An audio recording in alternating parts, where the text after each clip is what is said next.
Drowsy and Hypno are the forgotten psychic types from Generation 1. Always overshadowed by Abracadabra and Alakazam, these Pokémon haven't even featured in a single psychic type gym leader or Elite Four's main team. Is that for good reason, or have they been unfairly neglected? Let's find out together.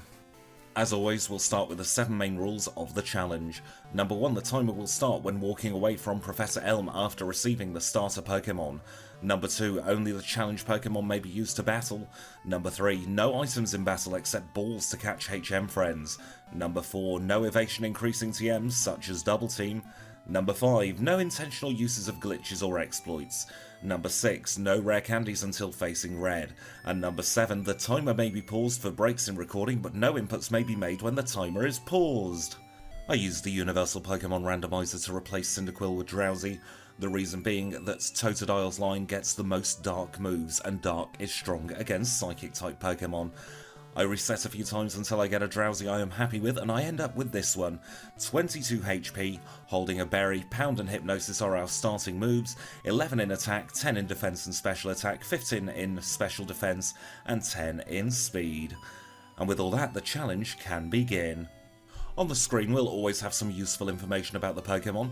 On the right hand side we have the current movesets, we have a picture of the Pokémon just because it looks pretty. We have the base stat totals, we have the number of resets, the time at 4 times speed and the Pokémon's type. On the left hand side of the screen we have the level up learn set along with the compatible TMs and HMs, and those moves in bold are the moves which will receive the same type attack bonus because they are psychic type in this instance. And with all that we are already at the rival. The rival has his Totodile and you can see we are doing minimal damage with Pound, so I decide to use Hypnosis to stop us getting more damage than we absolutely have to. The sleep animation is a little bit long, but I didn't want to risk losing this battle, and in a few hits we have defeated the rival. We head back to Professor Elm's laboratory, where we tell the policeman his name is triple question mark, and then we get on with our journey. We get some Pokeballs from the Professor's aid, and we will make our way into Violet City. In Violet City, the first thing we do is the Sprout Tower. I'm going to be changing the routing slightly and doing Sprout Tower much later on in future runs. The reason being, this is a huge time sink, which I can save some time from, just by being able to OHKO the Bellsprout and the Hoothoot that you find in this tower. You can see with some of the Pokemon here, like that Bellsprout, it's taking 4 hits to knock them out, and this Hoothoot is even longer. Any benefit from getting experience so early on in game is outweighed by the fact these battles take so long, especially when the lion's share of trainers are running level 3 Bellsprout and have 3 of them, so there's a longer animation compared to the level 7 Bellsprout at the very top of the tower. But we do defeat the Sage and we are able to move on to Falconer's Gym. After the slog that was Sprout Tower, I actually forgot to save and heal before this battle, so I'm going in with only 28 HP, but we knock out the Pidgey in 3 hits and it's now time to give Pidgeotto a nap. We just have to keep using Pound now to whittle down its HP. It's going to take quite a few hits and the Pidgeotto wakes up, so we try and send it straight back to sleep. We're only on 4 HP, but we get a critical hit and knock it out. That's Falconer done, we get the Zephyr badge, and we can move on to Azalea Town. We're changing the order slightly in Azalea Town this time. We're going to do the Kurt storyline before we catch our HM friends, so we start off by going into Slowpoke Well and dealing with Team Rocket. This section would have been an awful lot quicker if we had a psychic move, but our only attacking move is Pound at this moment, so it's going to take a while to knock everything out because we don't have the best physical attack in the world. Combine that with the fact we don't get stab off Pound, and each battle at the moment is a bit of a marathon. You've just got to keep sending the Pokemon to sleep and using Pound until it eventually relents. That's exactly what this coughing eventually does, but it does manage to poison us right at the very end there, but Kurt will heal us before we're able to go into the gym. We go straight to Bugsy and we take on his Bug-type Pokemon. He leads with the Metapod and we have no choice but to Pound. That is literally our only attacking move, so there is no strategy involved in this. I just keep mashing A until the Pokemon goes down. We grow to level 18 and we finally learn a stab move. We learn Confusion and we're going to use that against the Scyther. I send the Scyther to sleep and start spamming Confusion. On the off chance this Scyther feels like it's done with its nap, we can then try and make sure it hits itself instead. But in the event that wasn't necessary and it goes down to a few Confusions and a Pound. I misclick and use Pound on the Kakuna, but a single Confusion takes care of the rest of its HP. Bugsy's down and we get the Hive badge and it's on to the rival next. This rival we couldn't do beforehand unless we used Struggle, so I saved it until now. and he leads with a Ghastly. Ghastly is the reason we couldn't use Pound before, because Ghastly is the Ghost-type Pokemon on his team. We confuse the Zubat, knock it out, and out comes the Croconaw. A few confusions will be enough to get the job done, especially because we got a critical hit twice in a row, and Triple Question Mark was defeated. In the interest of trying to save time, I've decided to combine going into the Ilex Forest for the Farfetch'd quest, along with catching my HM friends. The first Pokemon we're going for is Paris, and I think Paris at this point has completely replaced Oddish and Bellsprout as my grass type. The reason being it can learn Sweet Scent, Dig, Cut and Flash, so it has 4 useful field moves, and as always the water type Pokemon we're going for is Psyduck.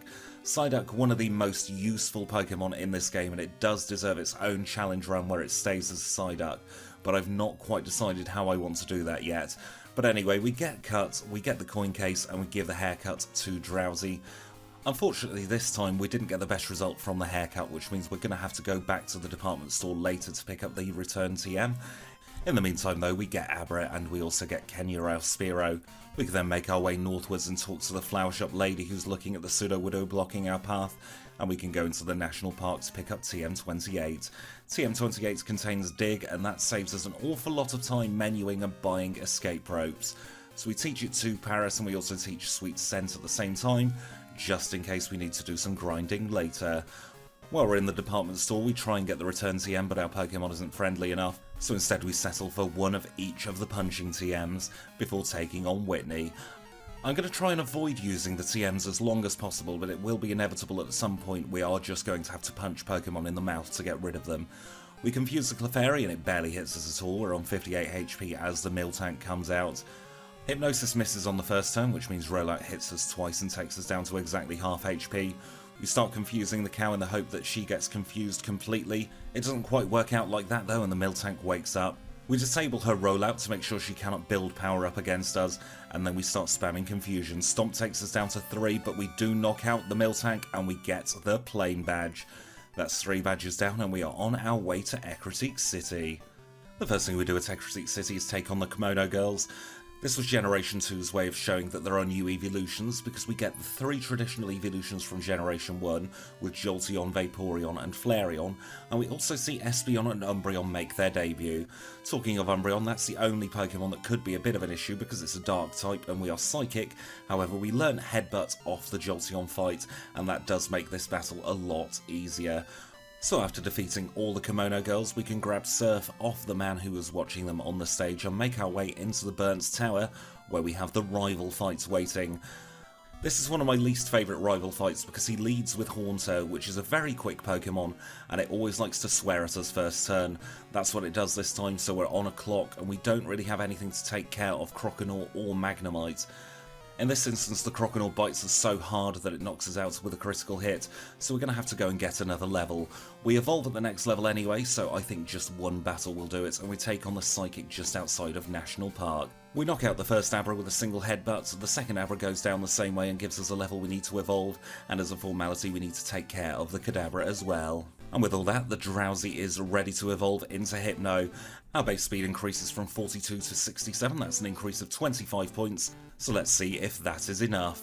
We go back into the Burnt Tower, he triggers the battle scene once more, and he sends out Haunter. We use Confusion and we outspeed and knock it out first try. Out comes Croconaw. Croconaw does have Bite, so he's a little bit dangerous, but he decides to use Rage. We flinch him with another headbutt, and then we need to take care of the Magnemite. We do just about a third with Confusion, we don't get confused ourselves, and final Pokemon is the Zubat. Zubat's very easy at the end of the battle and goes down in a single Confusion, and we have defeated rival number 3. That means we can take on yet more Ghost-type Pokemon, which are actually super effective against Psychic-type Pokemon, but their secondary Poison typing is what we're going to be taking advantage of. His first Ghastly comes out, we confuse it and it goes down in a single hit. Haunter goes down in much the same way in a single Confusion, and out comes the Gengar. Gengar's scary because it quite often sends Pokemon to sleep, however in this instance it decided to use Shadow Ball instead, which means we've got one final Haunter left, we confuse that and it goes down. Leader Morty is defeated, we get the Fog Badge and we can make our way on to Olivine City. In Olivine City, the first thing we do is pick up Strength. That means we can now teach Strength and Surf to our Psyduck and make our way into the Lighthouse. At the top of the lighthouse, we get told by Jasmine that Ampharos is sick and needs some medication, so we offer to go over to Cyanwood City for her. Before leaving, as always, we grab the rare candy and then we make our way onto Cyanwood City. We talk to the man in the medicine shop who gives us the secret potion, and then we take on Chuck in his gym. We've got a silly little strength puzzle to deal with, but that's no issue for us. And then we'll watch Chuck chuck a boulder into a statue, and we'll take on his fighting type Pokemon. We have the type advantage here, but we aren't able to OHKO the Primate because we don't have the greatest special attack in the world. Out comes the Poliwrath. We manage to do just under half damage before it gives us a little nap. Hypno is getting a taste of its own medicine here as it stays asleep for several turns. That lets Poliwrath chip away with Surf. We manage to wake up, we're on 5 HP and knock out the Poliwrath by the Stratocornea on the skin of our teeth. But it doesn't matter to us, a win is a win regardless of how close it was. We get Dynamic Punch and the Storm Badge off Chuck, and then we talk to his wife who tells us he's getting a little bit chubby, and for that reason apparently we get the Fly HM. We'll teach it to Kenya, and while we're at it we will also teach the punches to our Hypno. We teach Ice Punch, Thunder Punch and Fire Punch in place of Hypnosis, Disable and Headbutt. So with 3 punches and Confusion, we are now exclusively a special attacker. We grab the rare candy and hidden power from the north of the Lake of Rage, and then we'll go and say hello to the red Gyarados. This will be a good test to see how our special attack is, because Gyarados is 4 times weak to electric, and we don't OHKO. That is a bad sign for things to come if we're not able to OHKO a 4 times weak Pokemon. We have a chat with Lance, who triggers the Team Rocket segment. We agree to stick our nose in his business, and at the end of the Rocket segment we get the HM06, which is Whirlpool. We need the badge from Mahogany Gym to use Whirlpool though, so we might as well take on Price now. Price sends out a Seal. We do have a Thunder Punch to take care of Seal. Out comes Dugong. Dugong also weak to electric, so a couple of Thunder Punches will do. It does manage to headbutt us in the interim though, but we have quite good HP and it does barely anything. A Fire Punch takes Piloswine comfortably into the yellow. He uses a Hyper Potion, but it's a foregone conclusion at this point, and we knock out the Piloswine.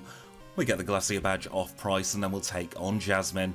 Jasmine's another leader who is weak to the fire type, so her first Magnemite goes down in 1, her second Magnemite suffers the same fate, and then we can get to work on punching Steelix in the mouth. One hit takes it comfortably into the yellow, which means it's in healing range. Jasmine uses a Hyper Potion, we burn it, and then it's a foregone conclusion as one more Fire Punch takes it out. We get our 7th badge, which is the Mineral Badge, and that means it's time to do a little bit of housekeeping around the region. We get a call from Professor Elm telling us that something's going on in Goldenrod, but we're not going to go there quite yet. Instead, what we're going to do is we're going to pick up the rare candy from Violet City and from the south of Goldenrod. We're going to finally get the return TM, and we're going to speak to the TM cashier and buy 3 more of each TM. The beauty of using a TM learn set is it means we can chop and change and just buy more TMs if we need them. So with all our TMs in our pocket, we can go and face the rival using the same moveset of Confusion, Ice Punch, Fire Punch and Thunder Punch. And we've got excellent type coverage with all 4 of those moves. What we lack in special attack, we definitely make up for in the coverage. We take out Golbat in a couple of hits. The reason I didn't use Confusion there was because I'm trying to preserve PP in the middle of the Rocket segment, and using Thunder Punch I thought might have saved a bit of PP, but it didn't quite work in this instance. His Feraligatr goes down in a couple of Thunder Punches. Out comes the Magnemite, and it's a Fire Punch in the chops for the Magnemite, giving us level 42, and out comes his Haunter. Haunter goes down to a single Confusion, and he is defeated. So we'll leave Goldenrod City never to return again. We'll pick up the Nevermelt Ice in the Ice Path, and then we'll take on Claire. We have Ice Punch, and her Pokemon are very weak to Ice, so I can't see this going any other way than a win for us. The first Ice Punch takes care of Dragonair very easily. Second Dragonair comes out, doesn't get a chance to Thunder Wave us because we outspeed, and the third Dragonair suffers the same fate. That just leaves her Kingdra left. It's only weak to Dragon, so I try Confusion, but it doesn't do much. I go back to the Ice Punches. She uses Smokescreen a couple of times, misses, locks herself into Hyper Beam, which means she cannot heal, and we take the win because of that and get the Rising Badge.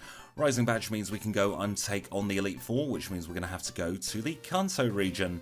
The first thing we do in Kanto is grab the rare candy, and then we'll take on some of the trainers on the way up to Victory Road. We take on this trainer in particular because she's got a Pikachu, and that is a very frail Pokemon that goes down in a single Confusion. She's also got a Blastoise, which we can take care of with a couple of Thunder Punches, but that gives us access to Psychic at level 49. We have a strong Psychic type attack, and this was a game changer. We have low special attack, so having a strong stab move is imperative for making headway in the league. We have the final rival battle coming up here, and honestly the rival gets easier the longer you go through the game. His team doesn't have any cohesion whatsoever. He leads with Sneasel that goes down in a single fire punch, not even able to get a dark type attack off on us. We use Psychic on the Golbat to test it out and it goes down in one. Out comes the Magneton. We've got a fire punch in the chops for the Magneton and it goes down in one. Out comes Haunter, that's weak to our Psychic type attack, so we use Psychic and knock it out before it gets a chance to do anything. Kadabra's next and we'll go down to a couple of Ice Punches because we're still holding the Nevermelt Ice, and that just leaves his Feraligatr. Feraligatr does have Dark type moves, but he chooses to use Slash instead, which does a little bit of damage with a critical hit. We take the Future Sight attack and knock out the Feraligatr. We have said goodbye to the rival for the last time in this challenge run, and it's time to go to the Pokémon League. In the Pokémon League, as always, we'll heal up our Pokémon, and then we'll deposit our HM friends. We say thank you to Kenya, to Abra, to Psyduck, and to Paris. They've been a great help through the Johto region, and we'll see them again in the Kanto region, and then we'll buy our 4 full restores. Just the 4 are needed because we're either going to win or we're not. Let's take a look at our stats. We're level 51 with 173 HP. Our moves are Psychic, Ice Punch, Fire Punch and Thunder Punch. We're holding a Nevermelt Ice, and our attack is 112, our defense is 105, our special attack is 111, our special defense is 153, and our speed is 104. So we're very, very specially defensive, but we can't hit too hard. Will's the first person on the chopping block, and we have coverage for most of his Pokemon. Ice Punch takes care of Xatu. Out comes another Xatu, and Ice Punch does the same thing to that one as well. Jinx is next, and we've got a Fire Punch in the chops for the Jinx. That takes a couple of hits to take out the Jinx, and out comes his Executor. Executor goes down to a single Ice Punch, leaving just his Slowbro. Slowbro's quite bulky and uses Amnesia on its first turn, but that's not enough to stop us taking it down in 2 hits, and the first Elite Four member is down. Koga's next, and being a Poison type specialist, this should be very easy indeed. We Fire Punch the Ariados to take it down in 1. Out comes his Fortress. Fortress is very flammable and goes down to a single Fire Punch as well. His next Pokemon is Muck. Muck is quite bulky and often takes a couple of hits, and that's no different here. Muck does take 2 Psychics to go down, and Venomoth's next. Venomoth goes down to a single super effective Psychic, and that just leaves Crobat. Crobat uses Double Team, but we manage to connect, and we knock out his last Pokemon. Bruno's next up on the chopping block, and again being a Psychic type Pokemon, we have the type advantage. Hitmontop goes down in 1, Onix is next. Onix will go down to a single Ice Punch, and that just leaves Fighting type Pokemon left. Hitmonlee goes down very quickly to a Psychic. His Hitmonchan goes down to another Psychic, but does do some priority damage with Mach Punch. His final Pokemon is Machamp, and we OHKO it with Psychic. Bruno proving that he can be difficult when you're weak against him, but any other time you're very, very likely to win. Karen, on the other hand, is a little bit trickier. Her sand-attacking Umbreon can make this battle torture. And in fact, this first battle, we get sand-attacked twice, we get confused a couple of times, and I give up the battle there and then.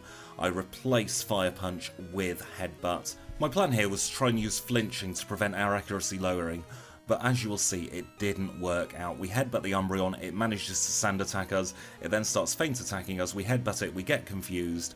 We've lost all control of this battle at this point, and at some point I'm just going to have to give up and maybe try seeing what Return can do instead. We miss against the Murkrow, and that's the last straw. I teach Return over Headbutt to see if that makes any difference whatsoever. We take on Karen once again. She misses her first sand attack after we take it into low green. It then uses Feint Attack, and we are in with a chance of actually winning this battle because we have full accuracy. We use Ice Punch on the Murkrow, and that's enough to knock it out. Out comes the Houndoom. We don't really have anything good for the Houndoom, so we're going to have to use Return. One Return takes it into the yellow, Crunch does a bit of damage taking us into the yellow, and another Return knocks it out. Psychic's good for the Gengar and takes it out in 1 hit, and that leaves her Vileplume. Vileplume also goes down in 1 hit to a Psychic, and we are through the biggest wall of this challenge so far.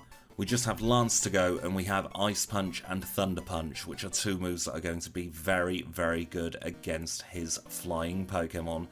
He leads with Gyarados. We weren't able to OHKO the last Gyarados we battled, but we do manage to do it this time.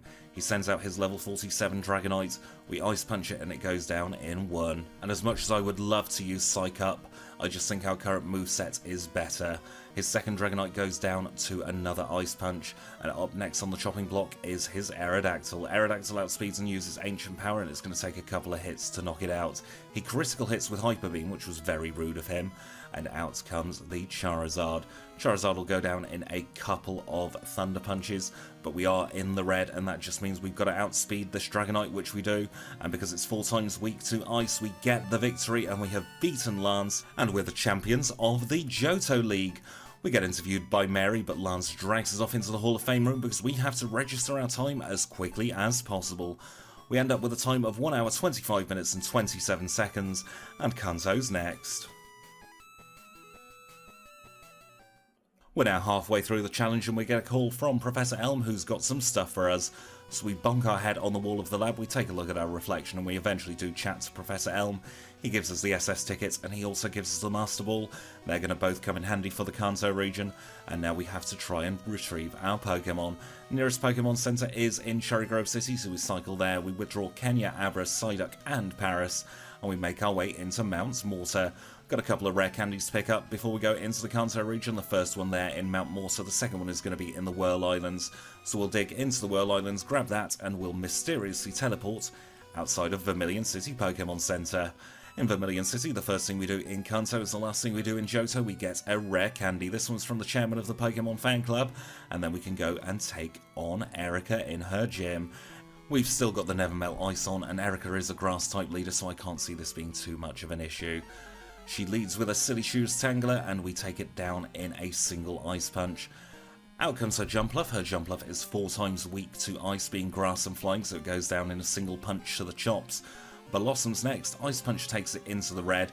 She uses Sunny Day and a Hyper Potion, but that's not enough to save the poor Blossom because we critical hit it on the next turn to knock it out. Victory Bell's her final Pokemon, and she saved it to last because she's weak to Psychic, and with that we have Erica's Rainbow Badge. Let's go straight to Misty, who leads with a Golduck. We have Thunder Punch for Misty, and Golduck almost goes down in one, but it's the story of Hypno. Always taking it into the red, but not quite enough to knock out. It does the same with a Starmie, and we get confused. We hurt ourselves in confusion, it uses Recover. We're confused, we hurt ourselves again, it uses Surf. We hurt ourselves for a third time, it uses Surf. We're in the red at this point. We do manage to knock out the Starmie at long last. Out comes Quagsire, we're no longer confused. We use an Ice Punch, it uses Amnesia, but similarly to the Slowbro in the league, we managed to knock it out in 2. Thunder Punch takes Lapras into the yellow, but that doesn't stop us getting down into the red. But we are able to knock out the Lapras and refuse Future Sight, and we have the Cascade Badge from Misty.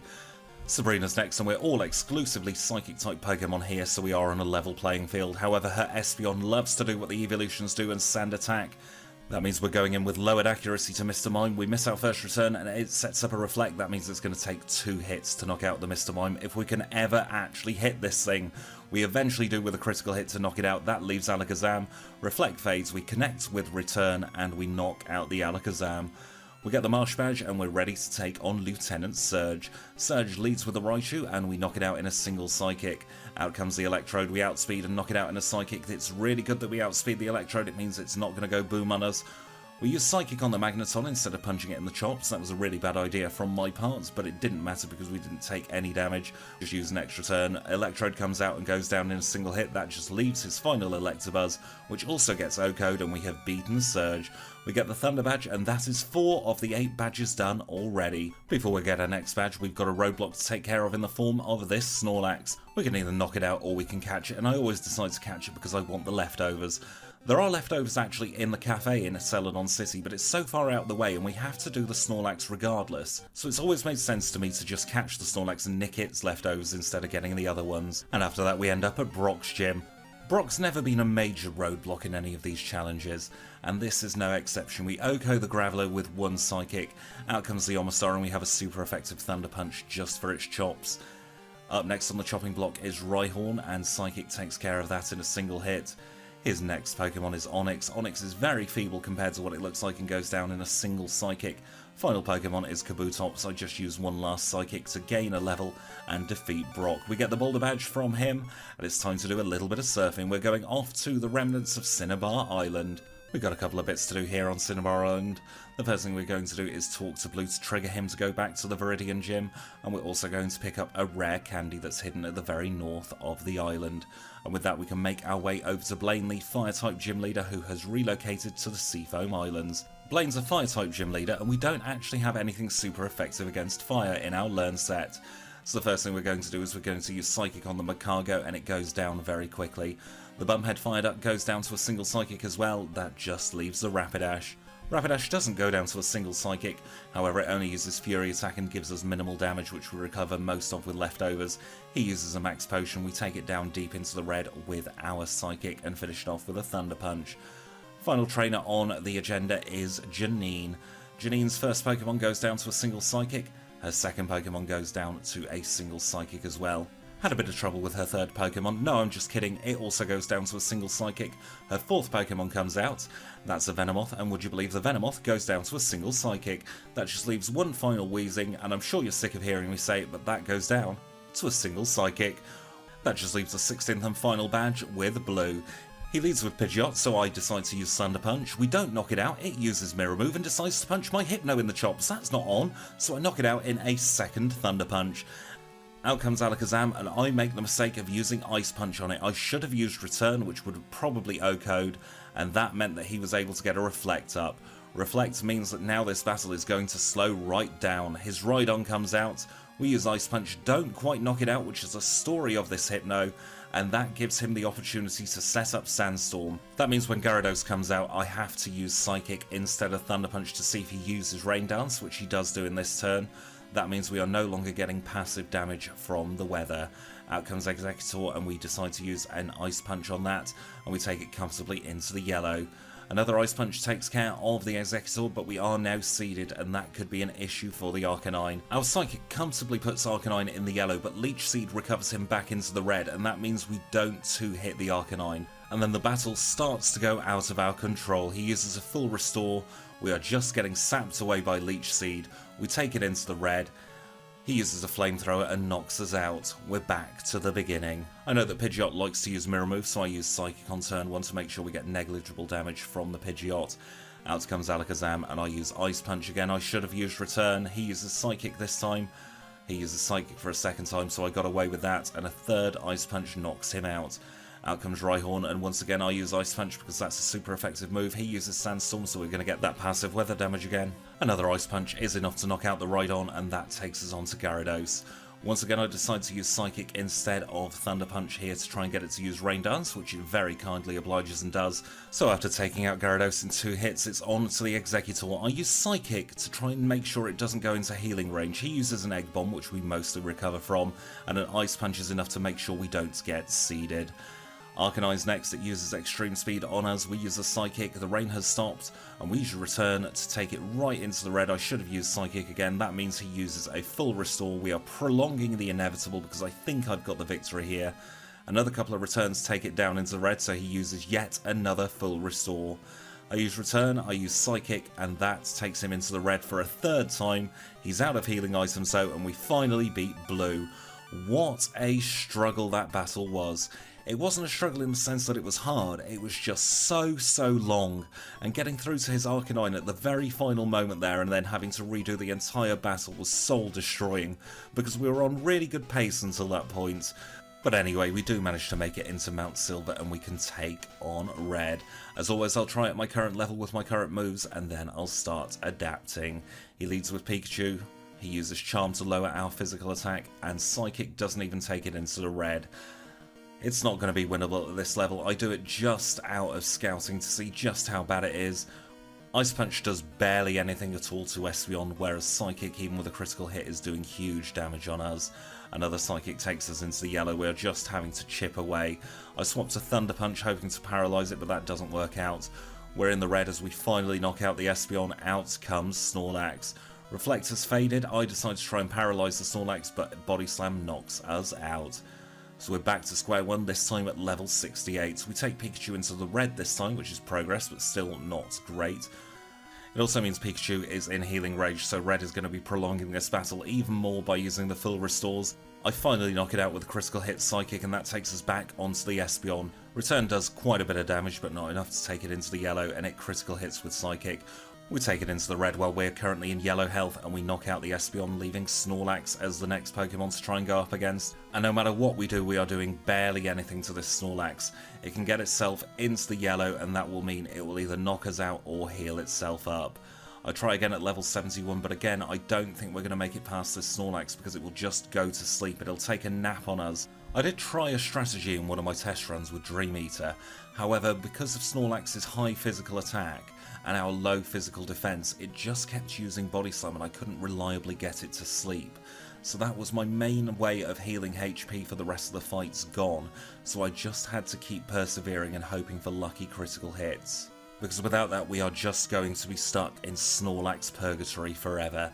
And on this particular run, reset number 8, I was able to get past the Snorlax with that critical hit return, and he sends out the Charizard. This is new information. I have Thunder Punch, which is a super effective move, however it does under half because we have quite low special attack, and 3 Flamethrowers is enough to knock us out.